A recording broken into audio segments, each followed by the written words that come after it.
자, 60페이지 펴놓고 칠판 보세요. 칠판. 자,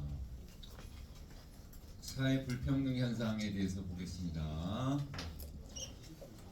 언니 오빠들 수능 과목에 여기 사회문화라는 파트에서 나오는 내용인데요.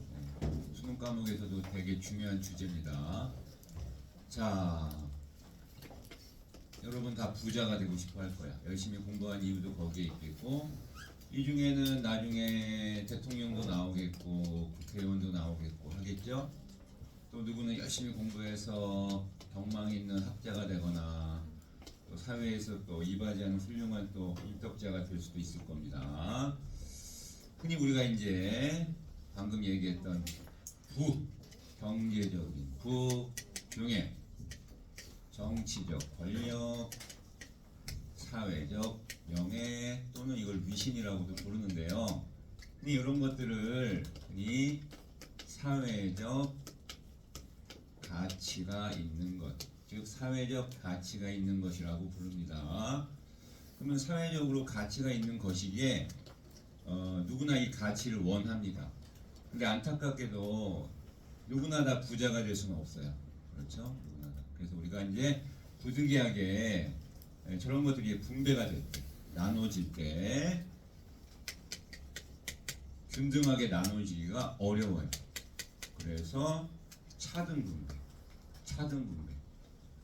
예를 들면 우리가 이렇게 들어봤어요. 상류층, 상층, 중류층, 중층, 하류층, 하층 이렇게 분리하는 거. 근데 이런 걸 우리가 이제 계층이라고 해요. 계층. 그래서 부득이하게 차등 분배, 이게 계층적인 분배가 있습니다. 그래서 수직적으로, 수평이 아니고 수직적으로 서열화된다. 그래요. 서열화된다. 서열화. 왜 자꾸 떠드냐? 수직적으로 서열화된다라고 해요, 여러분. 그래서 이제 결국에는 누구는 엄청 부자고 누구는 엄청 가난할 수 있다라는 거죠. 자, 근데 모두 똑같이 부자가 될 수는 없기에 차등 분배되는 현상은 굉장히 불가피하다. 어쩔 수 없다. 이번 시간에 이런 거 배웠잖아요. 능력에 따른 분배. 우리가 사회적 분배에 있어서 능력에 따른 분배, 또 업적에 따른 분배 이런 거 배웠었어요. 그렇죠? 네. 그럼 이런 것들은 결론적으로 능력이 있는 사람, 사회적으로 공헌이 많은 사람한테 많이 준다는 얘기거든. 따라서 불가피하게 차등 분배가 있을 수밖에 없고, 그래서 이제 사회가 불평등하다 이렇게 말을 하는 건데, 그럼 어쩌라고요? 불평등한 거 그냥 쳐내둘까요? 그건 아니겠죠. 이걸 최대한 완화시키려고 노력을 해야 된다 그래요. 그러면 먼저 좀 더 구체적으로 사회 불평등 현상을 잘 알아야 어떤 식으로 이걸 완화시킬지 줄일지 고민이 되는 거예요. 그 중에 가장 우리가 이 셋 중에서 불평등 현상이 가장 심각한 것, 다시 말하면 그 불평등 현상으로 얼마나 우리가 고통받고 힘들어지는 것, 뭐니 해도 경제적 측면이 가장 클 거야. 그래서 우리가 경제적 측면에서의 경제적 부의 불평등 현상을 좀 더 자세히 살펴보면, 자, 아까 그런 말을 했어요. 상중하 계층 구분이 있다고 했어요. 수직적으로 서열화되는 계층 구분이 있다고 했어요. 자, 그럼 계층 구분을 상중하로 나눴을 때 비율상 이런 형태의 모습을 띱니다. 이건 무슨 모습 같아요? 피라미드형이라고 합니다. 피라미드. 그 다음에 이건 뭐 같아요? 이건 뭐 같아요, 여러분? 다이아몬드. 마름모 다이아몬드형. 자, 원래 이제 요거는 요거와 요걸 구분하는 게 이제 산업사회를 구분해서 산업사회 이전과 산업사회 이후로 이렇게 나누어져요. 그러니까 산업사회 이전은 이제 신분제 사회였고, 신분에 의해서 부도 나눠지는 그런 불평등한 사회였고요. 근데 산업사회 이후가 되면 산업사회라는 건 결국에는 이제 불평등이 어느 정도 해소가 되고 흔히 우리가 말하는 시민사회, 민주사회 이런 것들이 됐죠. 그래서 이제 자 여기 보면 뭐가 뚱땡해졌어요. 가운데. 그러면 얘가 뚱땡해진 건 뭐 때문일까요? 뭐 때문일까요? 그렇죠. 올라간 거죠. 하층이 올라간 겁니다. 하층이 중산층이 된 거죠. 막 하층이 중산층이 됐습니다. 그래서 우리가 다이아몬드형의 이러한 계층 구분을 산업사회 이후에 사회가 보다 안정적이 됐다. 안정적 계층 구조라고 그래. 안정적 계층 구조. 물론 상중하에 서열안이 있어요. 상중하에 차등 분배는 여전히 존재합니다만, 근데 안정적이란 건 하층은 이 중층을 보고 희망을 갖고 열심히 노력을 할 것이고, 선생님 중층도 상층이 부러울 거 아니에요. 부럽죠. 부럽지만 소수의 상층이 되기 위해 노력을 했을 때 비록 상층이 되지 못하더라도 적어도 다수의 중층에는 포함이 되므로 그렇게 불만이 없다. 그래서 이 중층이 어떤 역할을 한다? 계층에 있어서의 갈등의 완충작용, 충격 흡수를 얘네가 하는 거야. 자, 근데 문제가 생겼어요. 산업사회 이후 21세기 넘으면서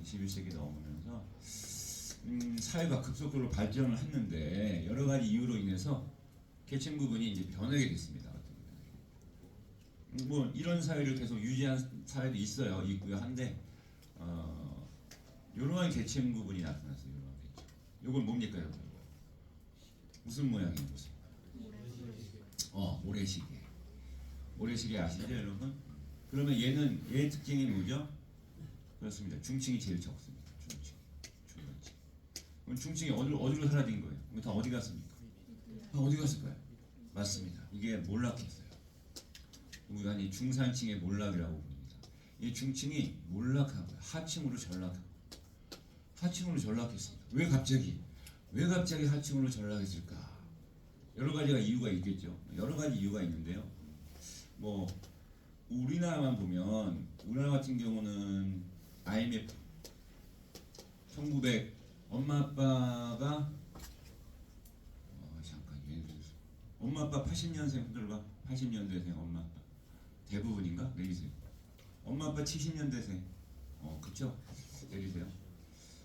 엄마 아빠 80년대생은 80년대생 있을 수 있죠. 근데 IMF가 1987년에 있었던 일이거든요. 87년에 뭐냐면요, 나라가 망했어요. 나라가 이제 쉽게 말하면 국가가 부도가 났어요. 기업이 국가가 부도가 나버렸습니다. 부도라는 게 뭐냐면 쉽게 말하면 빌린 돈을 못 갚은 거예요. 채무를 못 갚은 거예요. 그럼 어떻게 할까? 채무를 못 갚으면 망하는 거지 뭐. 망하는 거지. 그래가지고 어땠냐면, 자, 특히 그 부도의 주된 원인이 뭐였냐면 기업 때문이었어요. 기업 중에 이제 대기업, 대자 들어가는 기업. 선생님, 대기업이 망해요? 그러니까 상상을 못했던 일이 벌어졌어요. 대기업이 부도가 나버렸어요. 대기업이 망해버렸어요. 대표적인 게 이제 대우라는 대기업이 있거든요. 그때 당시 재계 서열 4위인가 하는 기업이 갑자기 망해버렸습니다. 망한 이유는요, 이 양반이 너무 사업을 많이 벌린 거야. 엄청 벌렸습니다. 사업을 엄청 벌리다 보니까, 그러면 이 사업을 벌려면 돈이 있어야 되잖아, 돈. 그래서 돈을 막 은행에서 꾼 거야. 은행에서 엄청나게 돈을 많이 빌린 거야. 은행도 돈을 많이 빌려줬어요. 왜? 대우가 망할 걸 생각을 안 하니까. 탄탄한 대기업인데 갖다 쓰세요. 은행은 좋죠. 탄탄한 대기업이 자기 돈 갖다 쓰면서 이자 꼬박꼬박 내겠다는데 어떤 은행이 그걸 받아요? 엄청 갖다가 자기 돈 쓰듯이 막 써버린 거예요. 근데 원래 이렇게 은행이 뭘 돈 빌려주려면 담보나 뭐 이런 걸 잡아야 돼요. 근데 이때 국가의 정치인들이 이 기업의 특혜를 많이 줬어요. 국가가 정치인들이 이 기업의 특혜를 많이 줬어요. 그걸 이제 여러분 이런 단어 들어가세요.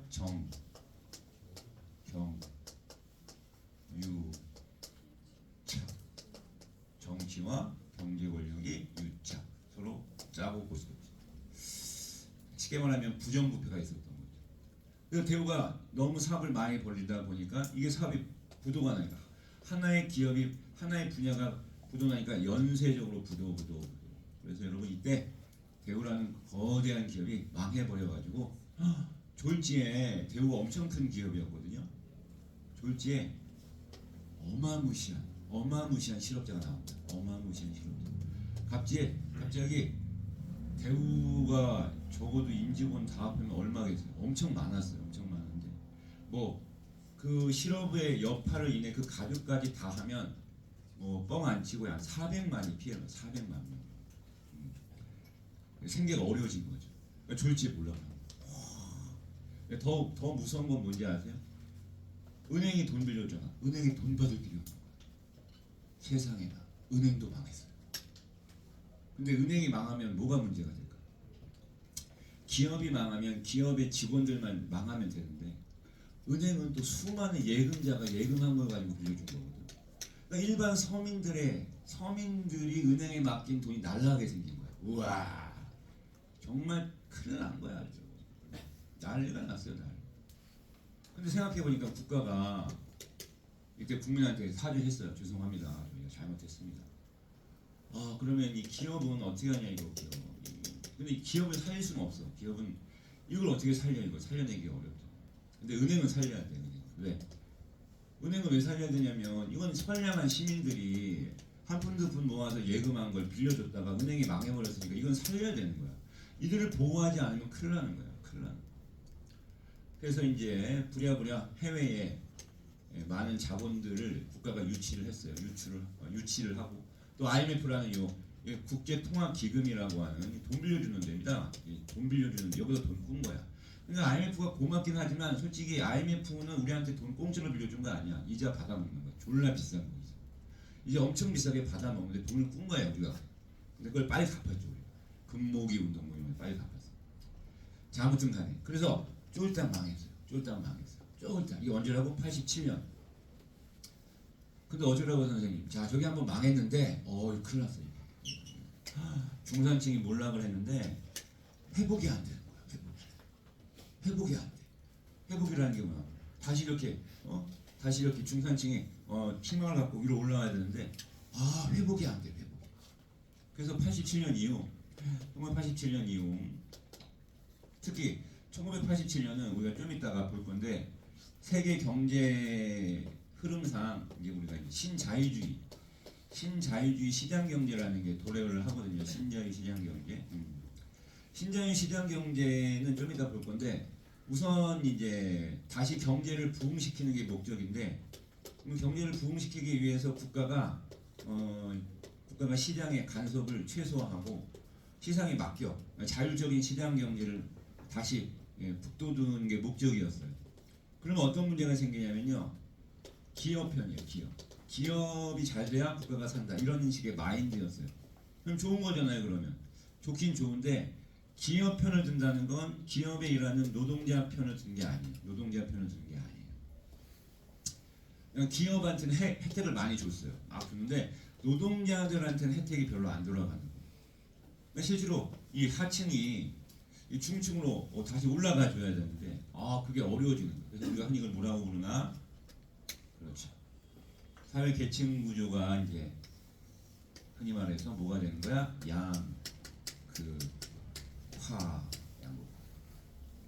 그러면 다 희망이 없죠. 하층은 뭘 보고 희망을 가질 거예요? 희망 가졌잖아. 희망이 없어. 희망이 없어.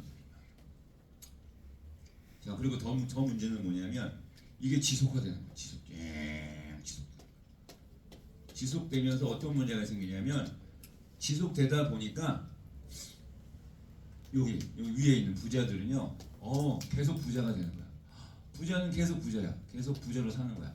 흔히 여러분 돈이라는 게 그렇다.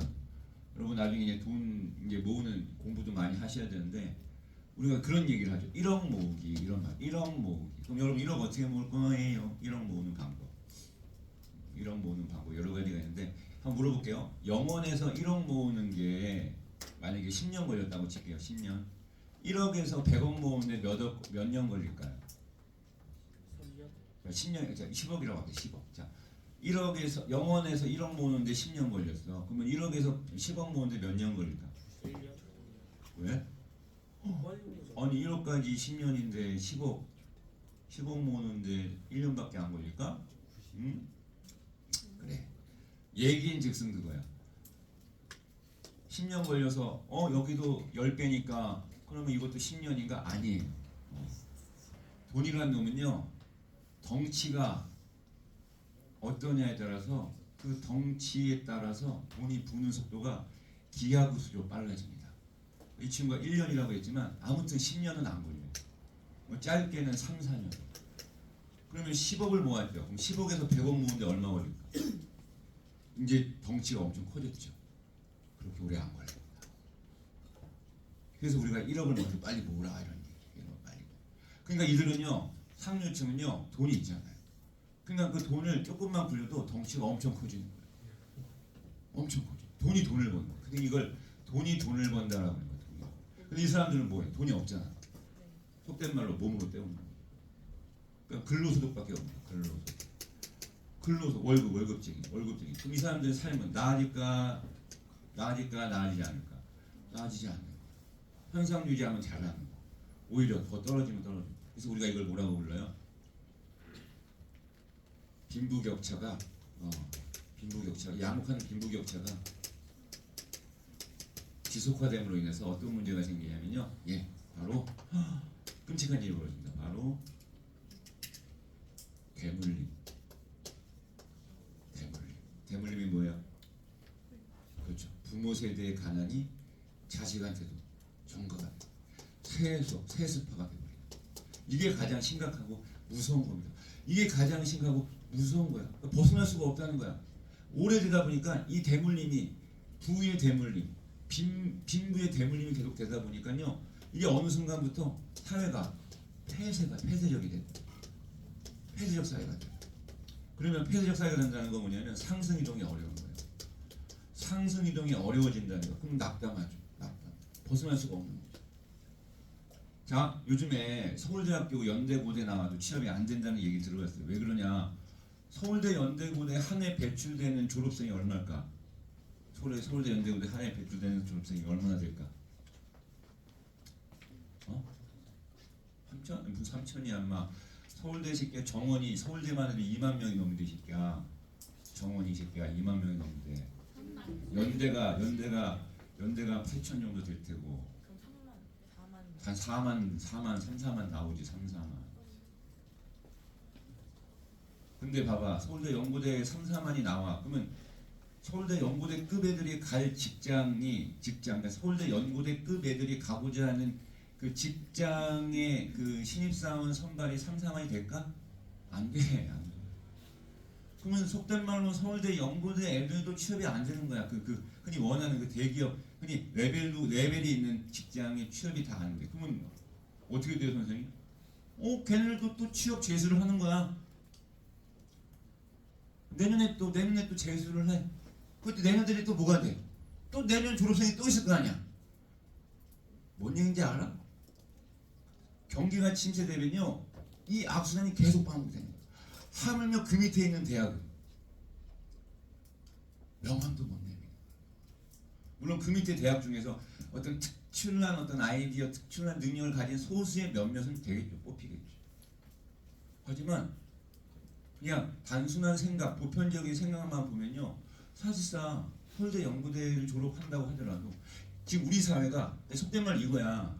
흔히 대기업이 많이 뽑아줘야 돼. 대기업이 많이 뽑아주면 돼. 대기업이 많이 뽑으면 돼. 많이 뽑아주면 돼. 많이. 근데 IMF 겪었잖아. 그때부터 대기업이 경험한 게 있어요. 쓸데없이 아무리 기업이 돈을 많이 벌어도 지원은 많이 안 뽑겠다. 이게 마인드가 바뀌어버린 거야. 굳이 많이 뽑아봤자 문제가 커지니까 아예 많이 안 뽑아. 신입사원을 뽑긴 뽑죠. 뽑긴 뽑습니다만 옛날처럼 그렇게 많이 안 뽑는 거야. 그러니까 인원 채용 규모가 줄어버린 거야.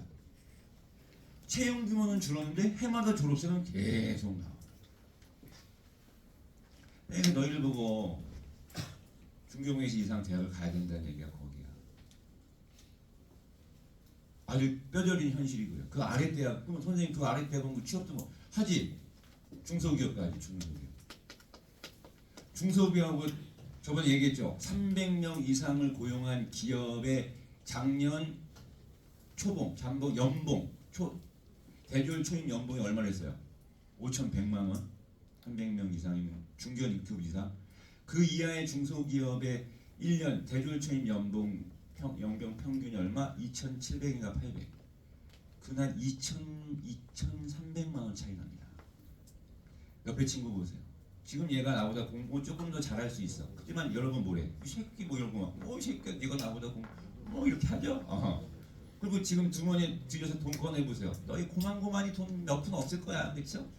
지금은 뭐 서로 잘나고 못나고도 없어. 근데 뻥 안 치고 앞으로 이 자리에 있는 친구들이 15년 후에 한번 다시 만나볼까요? 어떤 일이 벌어지나? 누구는 연봉이 5,000대가 가는 친구가 있고 누구는 연봉이 2,000대가 가는 친구가 있습니다. 더 끔찍한 얘기 해줄까? 왜 언니 오빠들이 대학을 졸업할 때쯤 돼서 졸업을 자꾸 미룰까? 졸업을 안 해요. 졸업을 안 하고 막 졸업을 연기해요. 휴학을 일부러 하고. 와, 난 이런 최근에 이제 그런 거 최근도 아니지만 옛날에 선생님이 대학을 입학하면 내 동기 여학생들이요.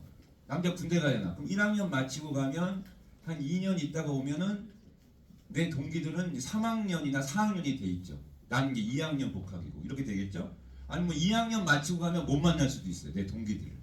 그러니까 내 같은 동기 여학생들이 잘못하면 1학년 때만 같이 생활하고 못 만날 수 있죠. 근데 요즘에 알아요.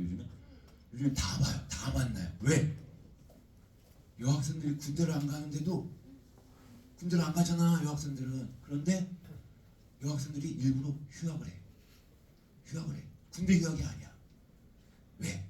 스펙 쌓으려고. 아빠 엄마 목 졸라가지고 해외 어학연수 가. 요즘에 1년은 뭐 명함도 못 내미니까 한 2년 갔다 오려고. 또 뭐 인턴 경험한다고 기업의 인턴 사원 또 그것도 합해보려고. 경험을 쌓아야 이제 취업을 해주니까. 기업들이 이제 신입사원을 안 뽑고 자꾸 경력직을 뽑으려고 하니까 그나마 신입사원이 명함을 드리려면 지 경험 많다는 걸 자꾸 어필해야 되는 거야. 그러다 보니까 여학생들도 4년 만에 졸업을 안 해.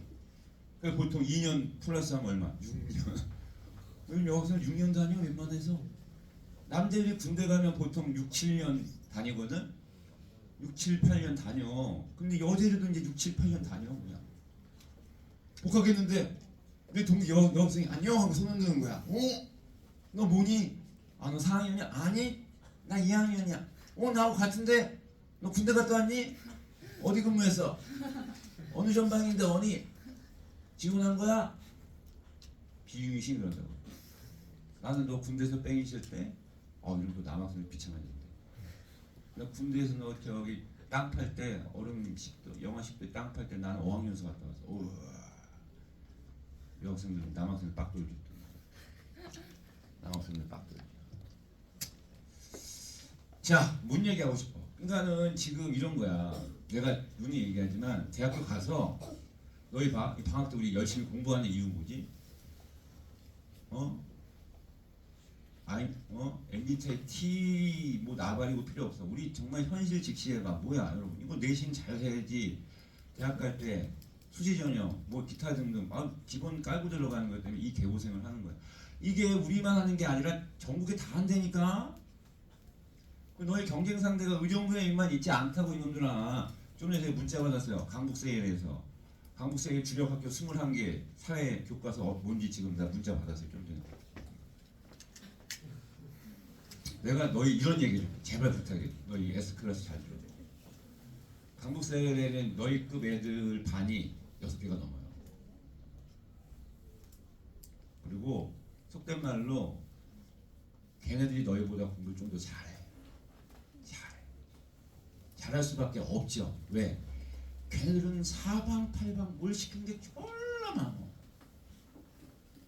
그러니까 너희가 공부를 안 해서가 아닌데 냉철한 현실은요. 정말 너네가 지금의 노력의 3배 이상 해야 돼요. 2배 이상 하면 적어도 걔네하고 좀 비슷해져요. 근데 3배, 5배 해야 대치동 애들하고 비슷해져요. 3, 4배, 5배 해야 대치동 애들하고 비슷해진다. 근데 대치동 애들도 다 서울대 연고대 가는 게 아니잖아. 그러니까 여러분 요즘에 우리가 정말 우리가 이 3년 동안 여러분은 그냥 중학교 때 마인드로 공부해서 절대 딱 3년만 목숨 걸고 해야 돼요. 그리고 가급적 자꾸 시야를 너희 요 동네 생각하면 안 돼. 넓게 봐야 돼. 넓게. 선생님은 다단이잖아요. 선생님 이런 얘기 자주 할 거고, 선생님 수업할 때 또 뭐 내신 대비 하고 할 때도 절대 나는 요 바운더리 안에서의 요 학교 수준에 맞는 시험 문제 풀이를 안 할 거야. 선생님 대치동에도 수업 나가죠. 강북세에도 나가죠. 그럼 사방팔방 똑똑한 애들 다 보죠. 그럼 걔네들 공부하는 거 뭐 휘문고 시험 문제 있죠. 너희도 풀릴 거야. 휘문고. 휘문고 애들. 서울 저기 뭐야. 어디 저기 무슨 여고야. 아무튼 이런 거 다 풀릴 겁니다. 그게 니네 학교에 나오든 안 나오든가. 근데 그게 어렵게 나오면 걔는 어렵게 일부러 낼 수밖에 없어. 얼마나 집요한데. 엄마들이 가만 안 있어. 문제 쉽게 내면. 문제 엄마들이 가만 안 있어요. 왜? 내신 불리하잖아. 그러니까 가만 안 있어. 물론 이게 5등급제로 바뀌었기 때문에 뭐 여유가 좀 있다. 아니야. 그렇게 생각하면 안 돼. 자, 근데 이런 얘기야. 이거 선생님의 제자 얘기야. 서울대 갔어요. 얘가 공부 되게 잘했어요. 근데 문제는 집이 졸라 가난해요. 엄청 가난해. 그래서 이제 학교를 갔는데 가능하니까 어떻게 하겠어. 서울대 다녀도 아무리 등록금이 싸더라도 생활비나 뭐 여러 가지 비용이 들어가요. 그냥 알바했죠. 뭐 서울대급 다녔는데 뭐 그냥 뭐 편점 알바했겠어요? 부탁 과외 했겠죠. 근데 문제는 뭐야? 요즘에 서울대도 귀족학교가 돼가지고 서울대생의 뭐 얘기 들어보니까 뭐 입학생의 약 47%는 다 강남권 애들이고 강남에 몇 개 학교. 그냥 부모들이 졸라 부자겠지. 그러니까 뭐 알바고 나발이고 이런 거 안 해도 먹고 사는데 문제. 그러니까 나머지 애들은 그냥 공부만 하는 거야. 들이 있다. 서울대는 공부할 거 아니야. 그러니까 요상 공부하는 새끼하고 머리는 좋고 되게 똑똑한데 부지하게 알바하는 새끼하고 과외건 뭐건 편한 알바건 나발이건 필요 없어. 물리적으로 시간적으로 공부할 시간 얘네 부족한 거야. 그러니까 얘가 하소연하는 거야. 선생님이 막 울어 막. 왜? 공부하고 싶어요. 도서관 가. 근데 어쩔 수 없어. 이거야 대물림이야. 그럼 상대적으로 어떻게 써? 이 학점 따기 어렵죠. 나머지 애들에 비해 학점 따기 어렵죠. 서울대 문제의 퀄리티는 상상을 초월합니다. 여러분. 교수님도 알 거 아니야. 이 새끼들 변별력이고 ABCD 줘야 되는데 봐봐. 다 열심히 다 전교권 했던 애들이야. 이 새끼들을 ABC 등급으로 나눠서 학점을 줘야 된단 말이야. 그럼 문제를 어떻게 내야 되겠어? 졸라 어렵게 내야 돼. 공부를 졸라 안 하면은 못 푸는. 그럼 얘가 공부를 아무리 열심히 해도 물리적으로 시간적으로 부족하면 학점 따기가 쉽겠어? 어렵죠. 그럼 봐. 서울대 연구대급이 가고자 하는 그 회사 뭐 어떤 기업 그러면 거기서 면접을 봐. 그럼 얘가 운 좋게 최종 면접까지 가긴 갔어. 그럼 나머지라고 딱 비교해 보는 거지 뭐. 여러 가지 경험 면에서. 돈 많은 새끼들은 뭐 어학연수 갔다 오고 별짓 다 할 거고 얘는 주구장창 알바해서 뭐 과외만 쫙 했겠지. 세상 경험도 별로 못 했겠지. 봐서 읽으면서 차이가 나버리네. 그래서 부지기하지만 너희들 엄마 아빠한테 미안한 얘기지만은 대학교 가서 엄마 아빠가 힘드시겠지만 엄마 아빠한테 미안해하지 마시고 용돈 받아가면서 공부하세요. 알바하지 말고 그 시간에. 편의점 알바해봤자 얼마 벌어. 차라리 학교 내에서 하는 알바들도 있어요. 그 학생처 찾아가면요. 차라리 그런 알바는 학교 안에서 하니까 시간 낭비 줄이면서 도서관 공부도 하죠. 대학교 그냥 이런 거잖아. 너희 지금 내신 따듯이 대학교 학점은 대학교 내신이야. 그거 근데 지금은 지금은 내신 따서 대학 가는 내신 반영이지만 대학교 때 내신은 취업과 바로 직결되는 연봉 5,100짜리하고 연봉 2,700짜리로 나눠지는 그걸 하는 거야. 얼마나 이게 현실적인 얘기야. 15년 후에 너희 만나면 누구는 연봉 5,000대에 연봉 5,000대가 그러면 한 달에 얼마 벌냐? 450. 그럼 이 새끼는 300만 원 펑펑 써도 한 150 이상은 저축하는 거야. 그럼 중소기업 가서 연봉 2,800짜리 따지면 한 달에 240 받아. 그럼 이 새끼 생활비 빼고 나면 얼마 남겠어? 안 남어. 저축할 여력이 없어. 봐봐, 벌써 이제 저축에서도 계획을 해주는 거야. 되면 심각한 겁니다. 자, 그러면 여러분 여쭤볼게요. 저거 어떻게 극복해야 돼요? 교과서에 있는 거잖아요. 그럼 뭐 교과서는 어떻게 저걸 해결하라고 얘기할까요? 우리한테 어떻게 할까요? 어떻게 해야 될 것 같아요? 여러분 생각에 어떻게 생각해요? 이런 거야? 이번 생에 망했어요. 그 유튜버 이창섭인가 그 새끼가 대학교 돌아다니면서 인터뷰하는 거 봤는데 그 모 대학인지 모르겠는데 뭐 인터뷰하는 한 여학생이 이제 무슨 과에 물어봤더니 뭐 국문과요 이런 근데 그 여학생이 그 다음 말이 웃겼어. 자주 섞인 웃음으로 전 망했어요. 무슨 말인지 알죠 감히. 예? 그래서 좀 이따 어디 가실 건데요 여학생이 난 저쪽 문과인데 철학과 하려고. 거기 왜 가세요? 거기도 망했는데 이러면서 여학생이 자주 섞인 말을 하는 거예요. 자, 어떻게 해줘야 될까요? 국가가 나서야 됩니다. 국가가 나서서 적어도 이들한테 기회를 줘야 됩니다. 뭐 무슨 기회겠어요? 다양한 복지 혜택, 다양한 지원들을 해야 되겠죠. 그러니까 여러분 복지가 빵빵해진다는 건 사실상 더 많은 기회를 줘서 그에게 위로 올라갈 수 있는 상승 이동의 가능성을 엿볼 수 있게끔 해주는 게 국가의 역할이라는 거예요. 그래서 요즘에 그나마 알죠? 등록금 이제 국가에서 국비로 이렇게 해서 싸게 주죠. 1%대로 뭐 거의 공짜로 빌려주는 거. 졸업하고 갚아. 나눠서 갚아 이렇게 하잖아, 그렇지? 그러니까 등록금 어떻게 좀 해결될까고 쳐. 해결됐다고 쳐. 근데 이제 생활비나 뭐 이런 것들, 이런 것들까지 국가가 좀 이렇게 해주면 좋겠는데 그건 재정상 어려우니까 적어도 공부를 최대한 할 수 있도록 해서 뭐 생활비를 좀 줄이든가 하든가 여러 가지 방법을 도모해가지고 하세요. 예. 아까 우스갯소리로 그랬지만 여러분 과외 같은 거 하려면 그것도 좋은 대학 다녀야 과외자리로 들어와요. 그러니까 무슨 저기 곱창집 가가지고 맨날 철판에 눌어붙은 거 닭갈비집 가가 이런 거 파면서 막 베스킨 라빈스 가가지고 막 긁다가 막 타노스 펴대가지고 와 이러고 내가 뭐라고 이거 잘합니다. 이런 이짓 하지 말고 공부 잘해서 좋은 대학 가서 장학금도 좋은 대학 가면 장학금 많아.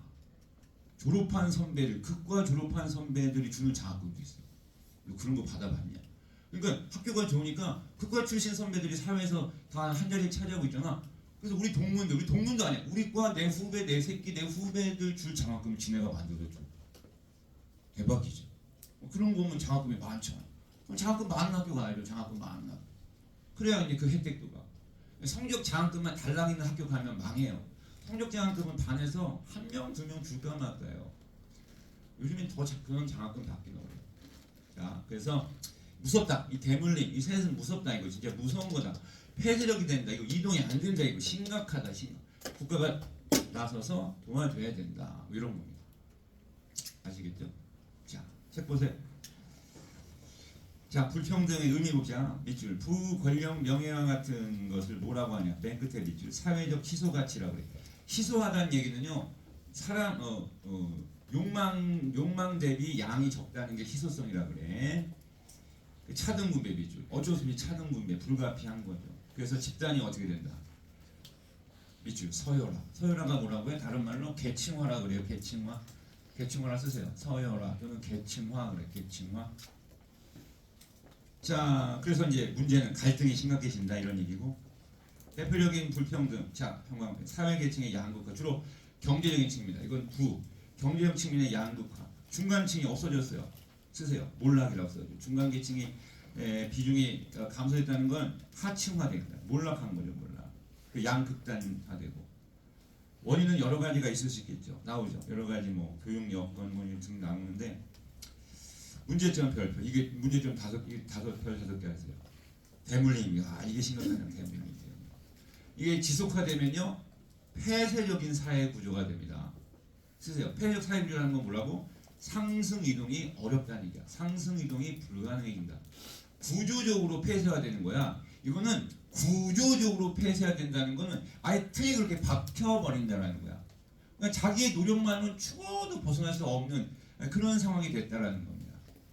상승 이동이 어려워진다. 자, 그러면 점점 이제 위화감이 생기고 갈등이 생기고 사회 통합은 어려워질 수밖에 없고요.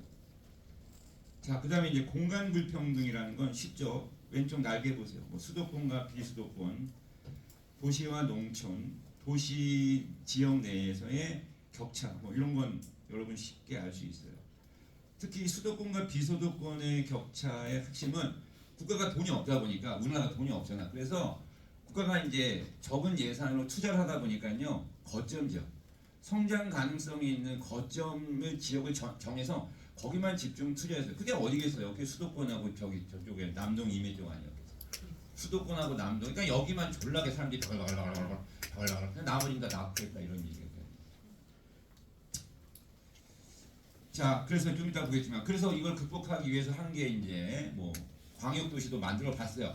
근데 광역 도시를 만들어 봤자더라고. 광역 만들어 봤자 또 수도권에 밀집하네. 아예 요즘 부산 쪽도 안 가죠 이제. 안 가요. 아예 그냥 답정너야. 요즘엔 다 뭐야? 수도권이야. 옛날에 우리 속담에 그런 거 있죠. 사람을 낳으면 서울로 보내. 말을 낳으면 어디로 보내? 뭐 제주도 이런 말이 그러니까 옛날부터 그런 말이 있을 정도니까 수도권에 사람이 과밀 밀집한 거니까. 의정부 여기도 수도권이잖아요. 여기도 집값이 지금 얼마나 비싼데요. 엄마 아빠가 여기 사는 거 대단한 거예요, 여러분. 서울만 집값 비싼 게 아니라 여기도 졸라 비싸요, 여러분. 그러니까 엄마 아빠가 지금 노력해서 여기 집 하나 장만하신 것도 대단히 박수 쳐줄 일인 거야. 엄마 아빠한테 고마워 이놈들아. 야, 그리고 봐봐, 우리 동네 여기 살 때 올해 특히 겨울에 눈 졸라 많이 오고 막 얼마나 힘들었어요. 근데 솔직히 너희 그런 거 봐? 너희 학원 오기 학원 오기 너무 어려워요.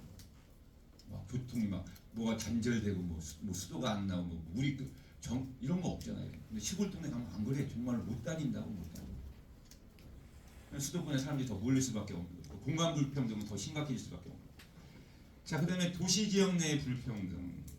자, 어디서 물어봤는데 거기 물어봐. 너희 동네에 버스 정류장에 벤치에 엉따 나오는데 손 들어봐. 엉따 있는다. 있네. 너 어디야? 넌 어디야? 밀락. 너 어디서 밀락? 넌 어디야? 무슨 동이야? 신곡동도 그렇고. 또 너 어디야? 옥정. 양주 옥정? 양주도 그렇고. 그래 맞아. 근데 여러분 혹시 엉따 말고 이렇게 유리 칸막이로 돼가지고 이렇게 방처럼 해놓은 데 있어? 어디야? 너 어디야? 옥정 신도시라서 그렇구나. 너도? 뭐 어디야? 의정부 어디? 동네 무슨 동? 선생님이 말하는 건 아예 밀폐해서 위로 막아놓고 안에 히타도 막 나오고 버스 정류장에. 그래? 어딘데? 고산동?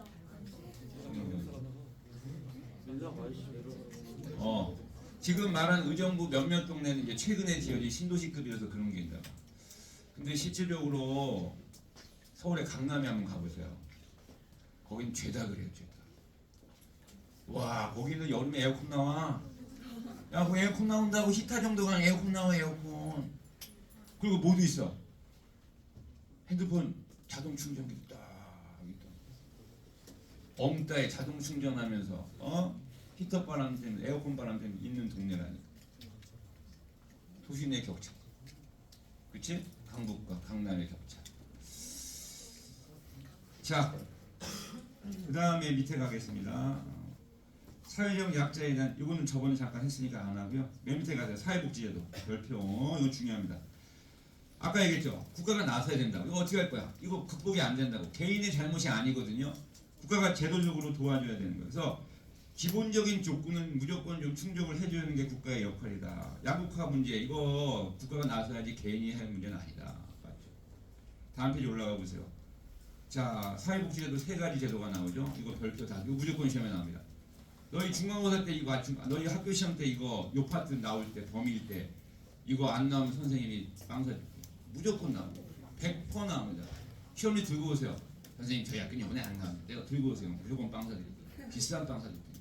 이건 100% 나와. 근데 이게 학교마다 좀 어렵게 나올 때는 되게 집요하게 어렵게 나와서 지금은 장황하게 설명을 못하고 나중에 우리가 좀 보겠습니다. 사회보험제도, 공공구조, 사회서비스. 자, 보험이라는 건 미래를 예측하는 거죠. 미래를 예방해서 지금 이제 보험료를 내는 겁니다. 자, 그런데 이거 회사원은 다 내야 돼요. 회사원. 그래서 근데 회사원은 다 내는데 땡큐가 뭔지 아세요? 나만 내는 게 아니고 회사도 내줘요. 일부. 우와, 회사가 내줘요? 국가도 내줘요. 그래서 자기 부담금이 좀 적어요. 좋네요 선생님. 되게 좋죠. 자, 근데 특징 별표 의무가 아닙니다. 강제가입입니다. 강제가입이 뭐야? 의무가입. 강제라고 쓰세요. 수능에서는 강제라는 말을 많이 써요. 강제가입, 의무가입. 선생님 이건 안 내면 안 된다는 거죠? 예, 안 내면 안 돼요. 안 내고 싶어요. 안 낼 수가 없어요. 왠지 아세요? 너희 월급 받을 때 미리 떼고 줘요. 그러니까 흔히 원천징수라 그러니까 떼고 나와, 알았지? 명세서에 써 있어. 미안해, 요거 건강음료 뗄게. 그리고 이제 딱 통장에 입력시켜. 이건 너희가 이제 빼박이야. 방법이 없어. 이거는 뭘 떼먹을 수도 없어. 떼먹을. 자영업자는 떼먹을 수는 있긴. 자영업자는 안 내고 막 그러는 경우 있긴 한데, 근데 불이익이 많아요, 여러분이. 4대 보험이 여기 나온 이거 의무가입인 보험료는요 계속 안 내죠. 소득이 있음에도 불구하고 안 내면요 재산 차압 들어갑니다. 압류 들어갑니다. 압류. 그리고 해외여행 못 갑니다. 국내 밖으로 못 나갑니다, 여러분. 자, 그러니까 내셔야 돼요. 자, 그다음에 옆에 공공부조. 자, 공공부조라는 건 부조라는 게 돕는다는 뜻이거든요. 공공은 이제 국가라는 뜻이야. 국가가 돕는 거죠. 이건요 국가가 100% 지원하는 거야. 100%. 와, 선생님 이거 좋네요. 나 이거 받을래요. 나 이거 받고 싶어요. 안 돼요. 이거는 국가가 선별해서 주는 거야. 너희들은 안 줘요. 너희들은 이제 돈 벌 거기 때문에. 누구 주는 거야? 돈 못 버는 사람들. 흔히 말하는 생활 무능력자들을 국가가 100% 지원해 주는 겁니다. 자, 그래서 요거는요 아무나 혜택 못 받아요. 자, 그리고 특징의 형광펜 소득 재분배 효과가 가장이란 단어, 그 가장이란 부사에다가 별표 5개요. 가장 커요. 가장 커요. 자, 이게 언니 오빠들 심리도 그렇고 내신 때 뭐라고 물어보냐면 소득 재분배 효과라는 말은 그냥 다 집어쳐. 그냥 복지야, 복지. 그러니까는 복지 효과가 가장 큰 게 공공부조야. 그러니까 좀 전에 봤던 사회보험이나 좀 이따 볼 사회 서비스도 다 복지 효과는 있어요. 재분배 효과는 다 있는데 가장 큰 거 하면 뭐라고? 공공부조야. 알았어? 이거 많이 함정타요. 가장 큰 거. 자, 쉬었다 하자. 어? 안 나와? 카메라 이쪽에.